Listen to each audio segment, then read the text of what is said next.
గౌరవనీయులైన తెలంగాణ ముఖ్యమంత్రి గారు శ్రీ రేవంత్ రెడ్డి గారి అన్నయ్యకి నమస్కారం అండ్ మరియు తెలంగాణ ప్రజలకు అందరికీ నేను నమస్కారం చెప్పి నేను రిక్వెస్ట్ చేస్తున్నాను నాకు హెల్ప్ చేయాలని. నాది బ్యాక్ హోమ్ గ్రామం వచ్చి గుండ్లపోచంపల్లి, మేడ్చల్, మల్కాజ్గిరి అండ్ నేను యుఎస్లో ఉంటాను. ఫర్ ద పాస్ట్ 24 years నుంచి యుఎస్లో ఉంటున్నాను.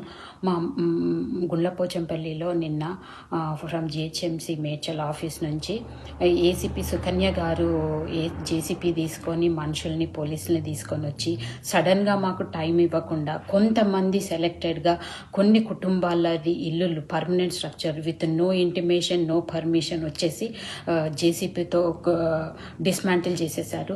దీనివల్ల మా ఇంట్లో మా అమ్మ, మా నాన్న వృద్ధులు, వాళ్ళు 75-80 years old ఉంటారు. అండ్ ఈ సడన్గా చూసేసి మా మదర్ బ్రీత్లెస్ అయిపోయారు అండ్ హాస్పిటలైజ్ అయిపోయారు. అండ్ ఎందుకు ఇలా జేసీపీతో కూలగొడుతూ డెమాలిష్ చేస్తున్నారని అడగగా మీరు కోర్టుకు వెళ్ళండి, మాకు సీఎంఓ ఆఫీస్ నుంచి ఆర్డర్స్ ఉన్నాయని చెప్పేసి ఈ విధంగా జేసీపీతో ఎంతమంది రిక్వెస్ట్ చేసినా వినకుండా నాకు ఆర్డర్స్ ఉన్నాయని చెప్పేసి డెమాలిష్ చేసేసారు. మేము ఈ ఇల్లు 2002లో కట్టుకున్నాము. మెయిన్ రోడ్డుకి లేదు, మా పట్టా భూమిలో ఎఫ్టీఎల్లో కాదు, నాలాలో కాదు, 100 feet అవే రోడ్ నుంచి మేము కట్టుకున్నాము. మేము ఎవరిది ఆక్రమించలేదు.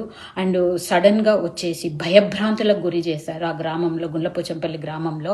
సో ఏ విధంగా డిస్మాంటిల్ చేశారో మీరు చూడండి. ఈ విధంగా మా ఇంట్లో రేకులు కూర్చేస్తుంటూ పిల్లర్ని కూల్చేశారు అండ్ మధ్యలో క్రాక్స్ పెట్టారు ఇంటికి. అండ్ ఎక్కడ పడితే అక్కడ వాళ్ళ పాపము కెమెరాలు ఉంటే, కాస్ట్లీ ఐటమ్స్ ఉంటే వాటిని మొత్తం డిస్మాంటిల్ చేసేశారు.